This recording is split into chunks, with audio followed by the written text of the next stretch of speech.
Assalamualaikum warahmatullahi wabarakatuh. Balik lagi di channel saya Markas Pinjol teman-teman ya. Oke teman-teman, di video kali ini saya akan membahas tentang aplikasi pinjaman online ilegal ya. Karena banyak teman-teman yang gagal atau telat bayar di aplikasi pinjaman online ilegal yang sudah panik atau ketakutan ya, karena diancam sebar data ke seluruh kontak. Nah, atau dibikinin grup donasi hutang pinjol seperti itu, misalkan kalian telat bayar di aplikasi pinjaman online. Jadi di video kali ini saya akan bahas ya, karena kami mempunyai dua aplikasi beranak ya. Jadi dua aplikasi beranak, di dalam satu aplikasi itu ada 12 aplikasi yang sudah tidak dibayar ya. Yang pertama, yang kedua itu ada sekitar 22 aplikasi yang sudah tidak dibayar. Nah, jadi buat kalian yang saat ini gagal di aplikasi pinjaman online ilegal, yang sudah panik dan ketakutan karena data akan disebar ke seluruh kontak. Biasanya kalau kita mau jatuh tempo dari pihak pinjol ilegalnya sudah me-WA ya, atau meneror dengan cara-cara sebar data seperti itu. Jadi di sini saya berbagi pengalaman sesuai pengalaman kami lah seperti itu ya.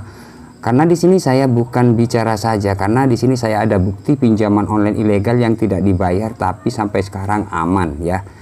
Oke, tanpa basa-basi teman-teman ya, langsung saja di sini saya akan buka aplikasinya ya, yang sudah tidak dibayar ya sampai saat ini. Oke, buat teman-teman yang baru menemukan channel ini, jangan lupa tekan tombol subscribe-nya ya, agar kalian tidak ketinggalan info terbaru dari channel kami ya, karena channel kami selalu membahas atau berbagi tentang gagal bayar pinjaman online ya. Oke, langsung saja di sini saya akan buka. Yang pertama adalah dompet super teman-teman ya. Oke. Nah, di sini kami selalu berbagi tentang pinjaman online, karena di aplikasinya masih ada di sini, bukan hanya bicara dan seterusnya bicara, enggak, sesuai bukti dan pengalaman ya. Banyak ya dari teman-teman di luar sana, ngapain direspon, nggak usah lah. Tapi nyatanya teman-teman atau penonton yang biasanya takutnya kan disebar data, nggak usah direspon, malah tambah pusing ya. Berarti kalian ingin disebar datanya kan, seperti itu. Nah, oke teman-teman, ini sudah kebuka aplikasi dompet super ini pinjaman online ilegal ya. Di sini ada 12 aplikasi yang sudah tidak dibayar, sudah telat hampir 2 bulan lah ya, kurang lebih seperti itu ya. Oke, saya hitung di sini teman-teman ya, 1 2 3 4 5 6 7 8 9 10 11 12 aplikasi. Bayangkan ya. Karena banyak teman-teman yang bertanya, "Bang, gimana Bang, saya telah di aplikasi pinjaman online ilegal." Berapa aplikasi saya tanyakan? 1, ada yang 2, ada yang 3, sudah panik dan ketakutan. Di sini 12 teman-teman, 12 aplikasi yang tidak dibayar lah. Ini bayangkan ya. Pastinya teman-teman, "Bang, apakah ada penyebaran data?" Ya. Untuk penyebaran data masih belum ya.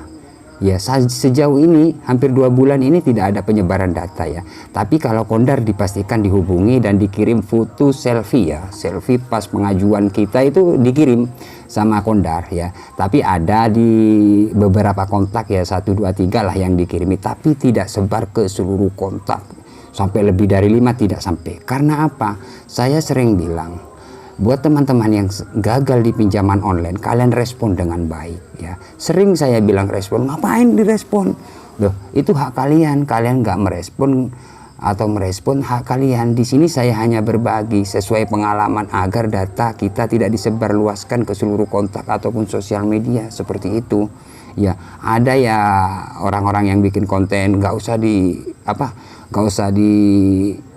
balas atau direspon, matikan aja nomor, boleh aja, tapi jangan salahkan kalau dari pinjol itu menyebar data ya kan, menyebar data kalian. Karena dari pihak pinjaman online, nomor yang utama yang didaftarkan sudah tidak aktif, itu baru akan disebar kalian. Nah, misalkan kalian masih aktif tapi sering balas, tetap ada ancaman seperti itu, cuman ngancam aja atau teror saja, tidak sampai disebar ke seluruh kontak ya.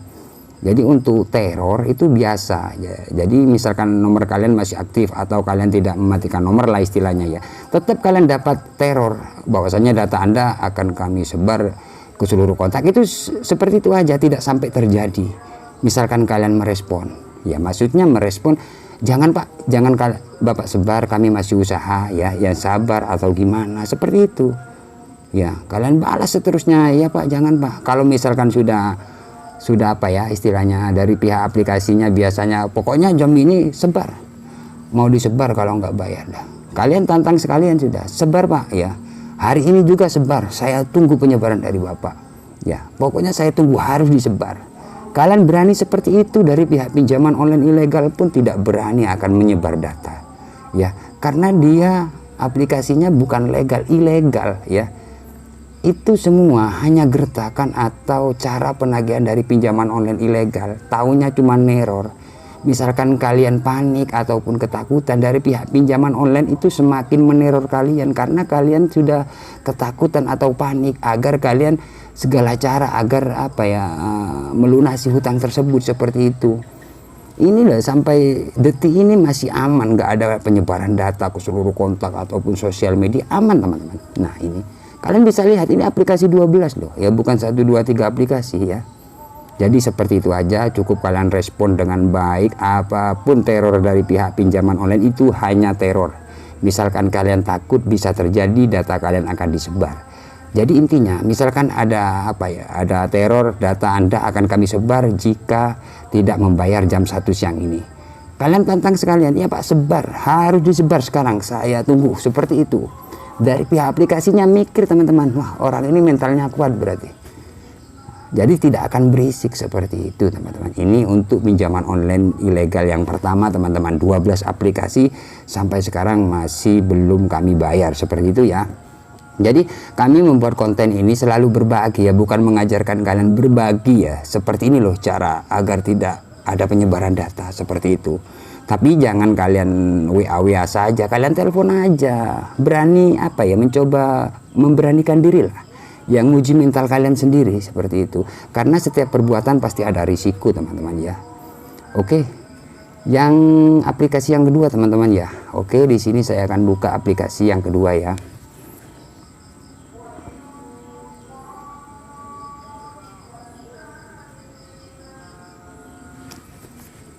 Oke teman-teman, di sini sudah saya buka ya aplikasi yang kedua ya. Nah di sini teman-teman, ini pinjaman online ilegal juga yang tenornya cuma 7 hari. Siapa ya yang mau membayar ya pinjaman online ilegal ini? Kita pinjam 1.800.000, yang masuk cuma 1.200.000, biasanya 1.100.000. Kemudian 7 hari tenornya ya. Kemudian apa, masih belum jatuh tempo kita sudah diteror habis-habisan. Ya bayangkan, jadi kita ambil galbay saja seperti itu. Nah ini aplikasinya di dalamnya ini banyak teman-teman, bukan 1, 2, 3, ini bahkan 22 aplikasi yang tidak dibayar sampai sekarang. Ini ya saya hitung ya, 1, 2, 3, 4, 5, 6, 7, 8, 9, 10, 11, 12, 13, 14, 15, 16, 17, 18, 19, 20, 22. Nah 22 aplikasi, bayangkan. Nah ini teman-teman di luar sana cuman 1, 2, 3 sudah panik dapat teror, atau foto pas selfie kita dikirim, kalau Anda tidak bayar hari ini juga data Anda kami sebarkan ke seluruh kontak ataupun dibikinin. Itu hanya gertakan. Misalkan kalian berani, dari pihak aplikasi tidak akan ada penyebaran data. Intinya berani, kalian balas. Ya Pak, kami masih usaha, masih cari dana talangan ya. Ya, masih nunggu gajian atau gimana. Intinya kalian respon dengan baik. Ada telepon, angkat, gak usah takut. Ya, itu tidak akan ada penyebaran data ya. Saya ingatkan lagi, untuk kondar dipastikan dihubungi ya. Untuk kondar itu teman-teman ya. Banyak teman-teman yang sharing sama saya, Bang gimana Bang, data saya sudah disebarkan. Sebenarnya untuk penyebaran data itu bukan dari pinjaman online ilegal saja teman-teman. Dari pinjaman online yang legal pun ada yang menyebar data. Nah seperti itu kan. Karena apa? Karena teman-teman yang disebar data itu biasanya ya, meskipun yang legal, nomor yang didaftarkan itu tidak diaktifkan karena diteror terus, jadi panik, takut, dimatikan. Nah kemudian dari pihak aplikasi itu tidak ada yang mau dihubungi, jadi disebar datanya. Seperti itu. Bayangkanlah, pikirkan kalian, misalkan kalian mematikan nomor, nah seperti itu teman-teman ya. Jadi untuk teman-teman tidak usah panik, tidak usah takut misalkan gagal di pinjaman online ilegal, kalian respon dengan baik. Seperti itu aja ya teman-teman. Untuk video kali ini jangan lupa like, komen, dan subscribe channel ini. Saya akhiri. Assalamualaikum warahmatullahi wabarakatuh.